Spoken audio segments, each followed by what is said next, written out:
Hi all, welcome to easy walk with Helman. അപ്പൊ നമ്മള് ഇന്ന് ബി ടിയിലെ മൂന്നാമത്തെ ചാപ്റ്റർ ആയ the external environment political and legal factors മൂന്നാമത്തെ ചാപ്റ്റർക്ക് പോവാണ്. ഭയങ്കര സിമ്പിൾ ആയ ചാപ്റ്റേഴ്സ് ആണ്. നമ്മളെ ബി ടിത്തെ ഒട്ടുമിക്ക ചാപ്റ്റേഴ്സും വളരെ കുറച്ചുള്ളതും വളരെ സിമ്പിളുമാണ്. So directly moving on to the topic. ഇപ്പൊ നമ്മളിങ്ങനെ നോക്കി നമ്മളെന്നും ചെയ്യാറുള്ളത് പോലെ വിഷ്വൽ ഓവർവ്യൂ എടുത്തു. എന്താണ് അതിൽ ആ പാഠത്തിൽ മൊത്തത്തിൽ പറയുന്നത് നമ്മൾ നോക്കുകയാണ്. ബിസിനസ് എൻവയോൺമെന്റ് അതിൽ പറയുന്ന സബ് ഹെഡിങ് ആണ് പെസ്റ്റൽ.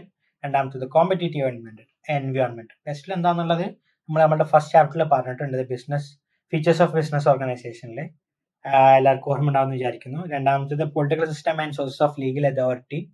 അതിലുള്ള source of legal authority, political system, impact on business, അതിനെ പറ്റി പറയുന്നുണ്ട്. പിന്നെ ഡാറ്റ പ്രൊട്ടക്ഷൻ, നമുക്ക് എങ്ങനെയൊക്കെ നമ്മുടെ ഡാറ്റയെ പ്രൊട്ടക്ട് ചെയ്യാം. അതിലെ definition, approach, personal data, data protection legislation, rights and responsibilities. അപ്പൊ ഇത്രയും ടോപ്പിക്കാണ് നമ്മൾ ഇന്ന് കവർ ചെയ്യാൻ പോകുന്നത്. Okay, so moving on to the first heading, the business environment. എന്താണ് ഒരു ബിസിനസിന്റെ എൻവയോൺമെന്റ് എന്നാണ് ചോദ്യം.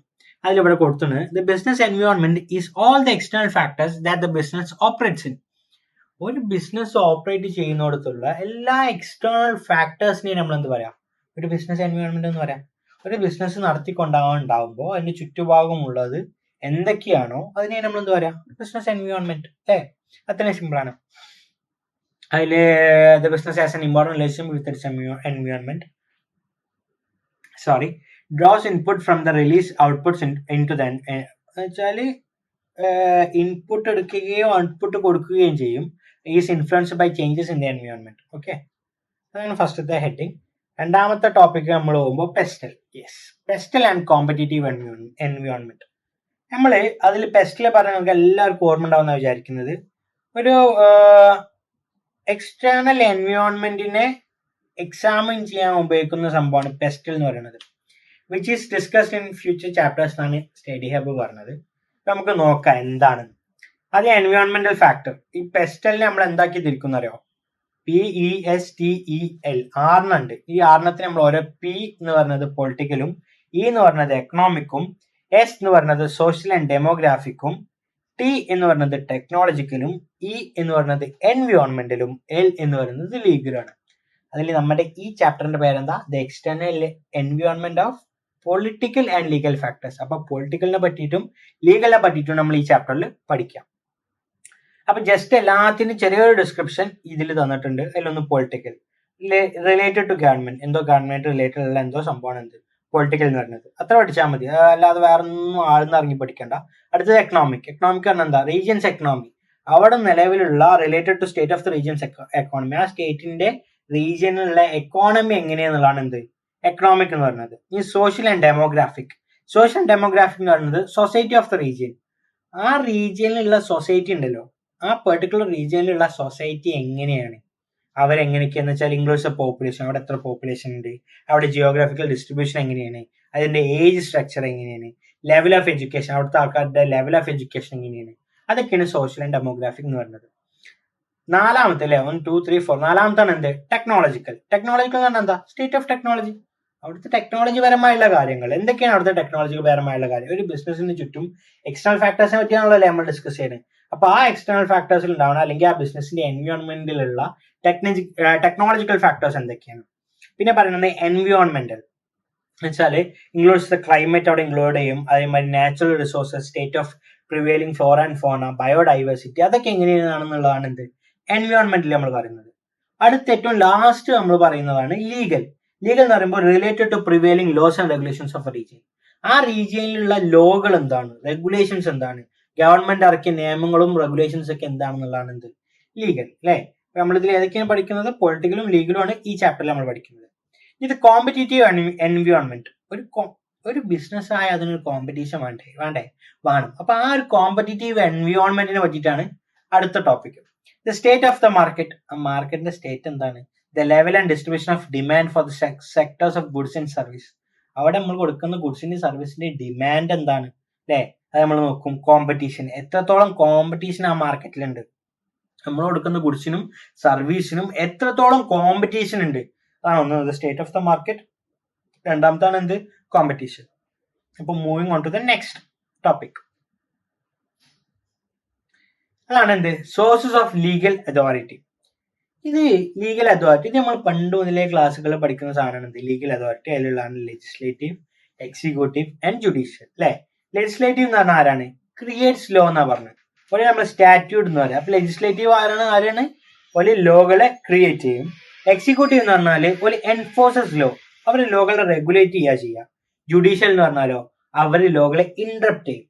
അതിനെയാണ് നമ്മൾ കേസ് ലോ എന്ന് പറയാം. നമ്മൾ വിശദമായി പറയുന്നുണ്ടോ? Statute law. സ്റ്റാറ്റ്യൂട്ട് ലോ പറഞ്ഞാൽ എന്താ?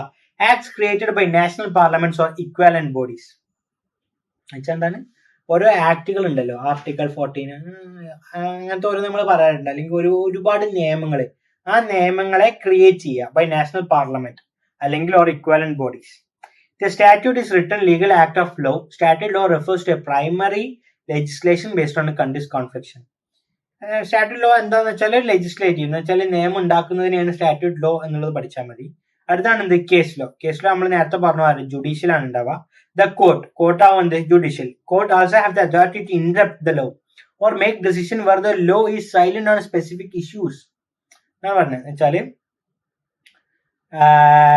ഓൽക്ക് വേണമെങ്കിൽ എന്താ, ഓൾറെഡി നിലവിലുള്ള ലോകളെ ഇന്ററപ്റ്റ് ചെയ്യാനുള്ള കഴിവുണ്ട്. അല്ലെങ്കിൽ make decision where the law is silent വെച്ചാൽ ഒരു സ്പെസിഫിക് ഇഷ്യൂ ഉണ്ടായി, അവിടെ അതിന് പ്രത്യേകിച്ച് നിയമങ്ങളൊന്നുമില്ല. ആ നിയമങ്ങളൊന്നും ഇല്ലാത്തതിന് പുതിയൊരു നിയമം ഉണ്ടാക്കാൻ അല്ലെങ്കിൽ അതിന് വേണ്ടിയുള്ള ഡിസിഷൻ എടുക്കാനുള്ള കഴിവ് ആർക്കുണ്ട്?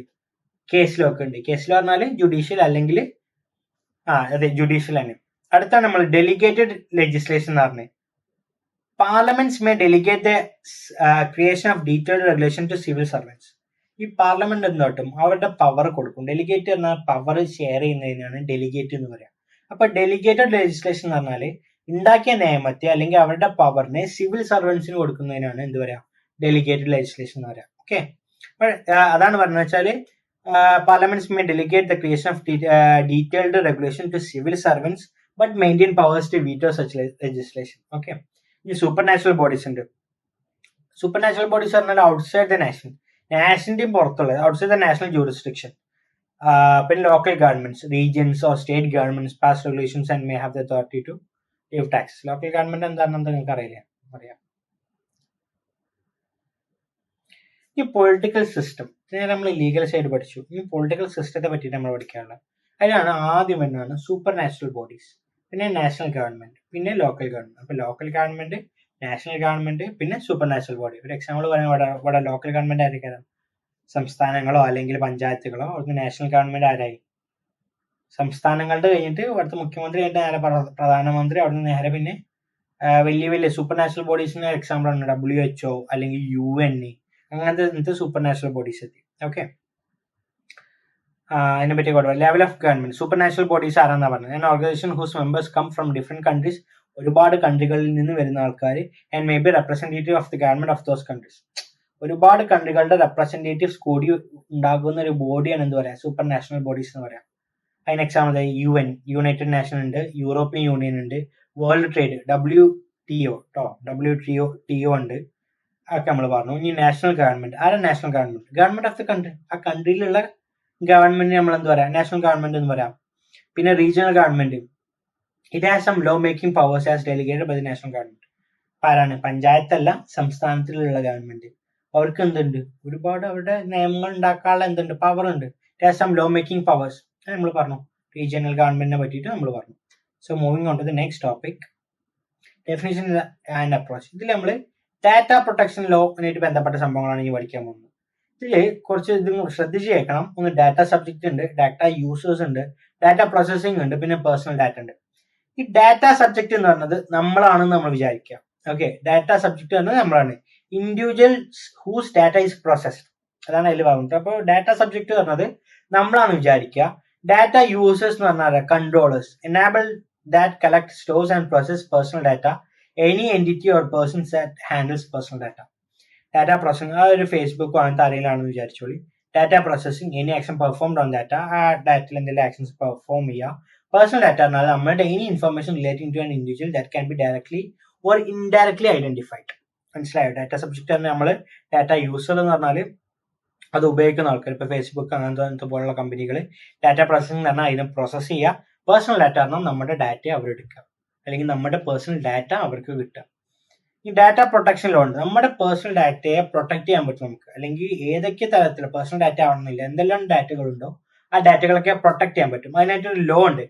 Law protects in living individuals known as data subjects. ഞാൻ പറഞ്ഞു ലിവിംഗ് ഇൻഡിവിജ്വൽസ് നോൺ ആസ് ആരാണ്? Data subject.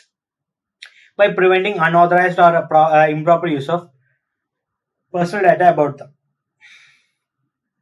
ഈ വാട്ട് ഈസ് പേഴ്സണൽ ഡാറ്റ എന്നാ ചോദിച്ചത്. എന്താണ് ഒരു personal data? Data is classified as personal if it can be related to an identifiable person. Data is classified as person if it can be related to an identifiable person. For example, a person's name and date of birth. For example, a person's name and date of birth are identifiable to their actual person's form of personal data include. ഇപ്പം അയാളുടെ personal data ഒക്കെ പുറത്ത് കിട്ടുകയാണെങ്കിൽ അതിനാണ് നമ്മൾ എന്താ പറയുക personal. ഇപ്പം എന്താ പേഴ്സണൽ ഡാറ്റ നമുക്ക് നിങ്ങൾക്ക് അറിയില്ലേ? മനസ്സിലാവുന്നത് വായിച്ചു നോക്കിയാൽ മതി. ഓക്കെ. ഈ ഡാറ്റ ടൈപ്പ് പേഴ്സണൽ ഡിസ്ക്രിപ്ഷൻ ഉണ്ട്.